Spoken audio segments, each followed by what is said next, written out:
ग्राम नवराजपुर कभी धर्म, सत्य और प्रेम की मिसाल हुआ करता था। खेतों में हरियाली लहराती थी, नदियां कलकल बहती थीं और मंदिरों में घंटियां शांत स्वर में गूंजती थीं। लेकिन अब वह सब बीते कल की बात बन गया था। गांव पर अब अधर्म, लालच और भय का साया छा गया था। इसका कारण था गांव का मुखिया चंदन सिंह। चंदन सिंह पहले दयालु और न्यायप्रिय थे, लेकिन जब से उन्होंने जमींदार बख्तावर से संबंध जोड़े, उनके भीतर लोभ की अग्नि जल उठी। उन्होंने गांव की उपजाऊ जमीनें जबरन हड़पनी शुरू कीं। मंदिरों की संपत्ति बेच दी गई। गरीब किसानों को उनके खेतों से खदेड़ दिया गया।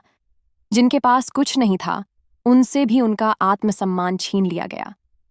गांव की एक बुजुर्ग महिला माता जानकी, जिनके पति एक पुजारी थे, अब खाली झोपड़ी में रह रही थीं। एक शाम वे गांव के पुराने शिव मंदिर में गईं। आंखों में आंसू, होठों पर पीड़ा और हृदय में विश्वास। उन्होंने मूर्ति के सामने बैठकर कहा, हे महाकाली, तू तो संहार की देवी है, अन्याय का अंत करती है। क्या तुझसे अब यह सब नहीं देखा जाता? तुझसे तेरे भक्त की पुकार नहीं सुनी जाती क्या? वृद्धा की आवाज मंदिर की शांति में गूंज गई। उसी रात गांव में आकाश बादलों से घिर गया।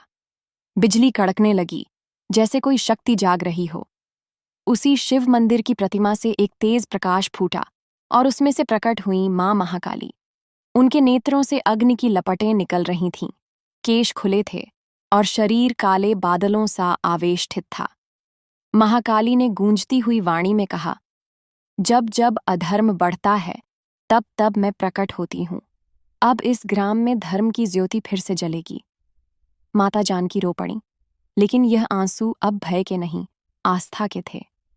उधर गांव में एक नौजवान था, आरव। उसके पिता न्यायप्रिय शिक्षक थे, जो अब संसार में नहीं थे। आरव ने शहर में पढ़ाई की थी, लेकिन अब गांव लौटा था।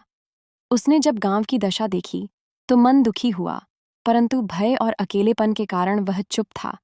लेकिन जब उसे अपने ही मित्र की मां को खेत से बेघर होते देखा, तो उसके भीतर क्रांति की चिंगारी जली। आरव ने अपने जैसे युवाओं को इकट्ठा करना शुरू किया। उसने कहा, अगर हम सब साथ हों तो अंधकार नहीं टिकेगा।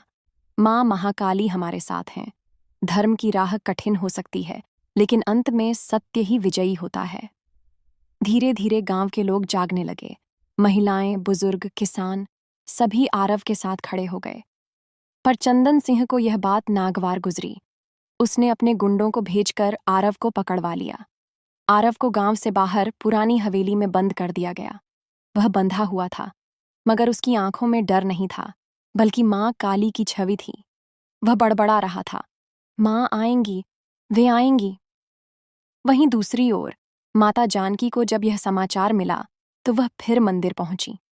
अंधेरे में दीपक जलाकर बोली, हे काली मां, आरव तेरा सच्चा भक्त है, क्या अब भी तू मौन रहेगी? तभी मंदिर की घंटियां बिना किसी के छुए बजने लगीं। दिया स्वतः प्रज्वलित हो उठा और फिर आकाश में बिजली की एक लकीर चमकी। गांव के दक्षिणी दिशा में एक तेज प्रकाश फैला। लोगों ने देखा, एक विशाल काली आकृति त्रिशूल हाथ में लिए लहरों सी बढ़ रही थी।